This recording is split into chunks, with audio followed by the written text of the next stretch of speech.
What are the enhanced artificial intelligence tools that are to be used in the modern society? You all have smartphones, and we are all driven by smart information. But this information is going to the providers. Google, the data is driven to advertising.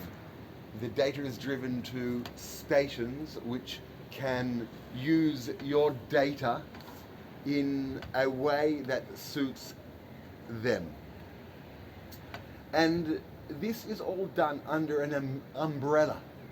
of benevolence, that this shared information by these big companies are distributing a network of knowledge to the whole world, to people without televisions or computers. They can now, on their mobile phones, they can have access to great ideas and to great knowledge, and people from developing countries, older and younger, and the sick, and that it is helping so many people. And that is the justification for this method of distribution of knowledge and experience, digital experience. And while this is indeed important, that the the techniques and the tools are available to everybody to benefit from, but there is a flaw, and the flaw is that at this stage in development, at this plateau that humanity has reached, it is no longer sensible. It is no longer viable. It is even dangerous that one group or another group, one company or another company, has in their hands this power to potentially exploit, or certainly to exploit, but potentially to abuse citizenry. And it is now the job of our representatives in government, judges and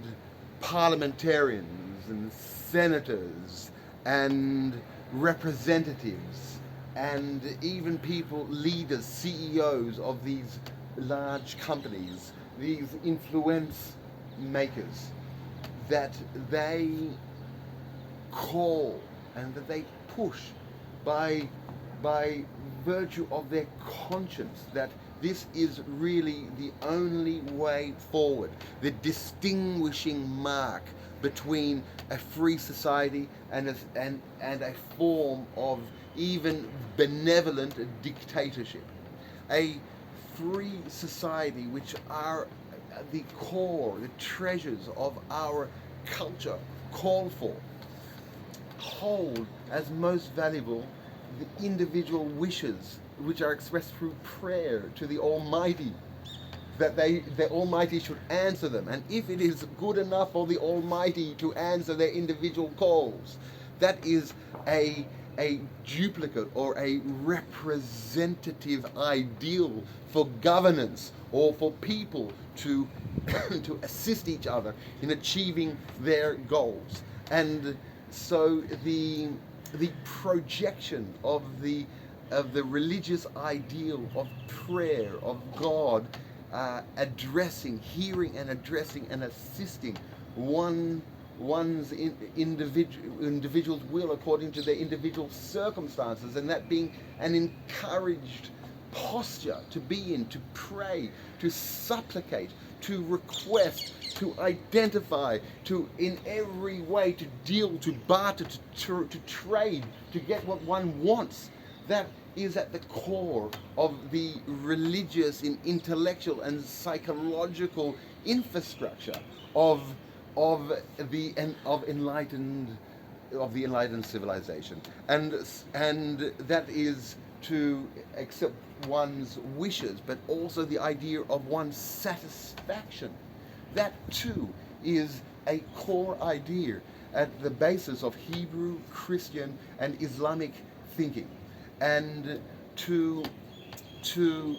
now forego these ideals which have been taken for granted in lieu of services.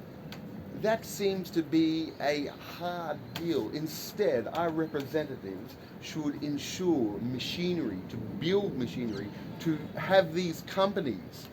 work and to be paid to do so, to build the machineries that will liberate the human spirit, that will allow the human spirit to collaborate with other humans, which will allow them to become rich and powerful and autonomous and free entities, to be able to explore and navigate in the great unknown, and to provide tools and to help them build their own tools, and at least not to prevent them through laws which stop or cause people to stumble or to hesitate or to be fearful of developing and pursuing their own happiness, their own wishes, and their own satisfaction according to their own imagination. So, I propose that this is the precipice. We are on the edge of a great vista, and we look on the other side of the vista, a accomplished, mighty country such as China, using a social credit system which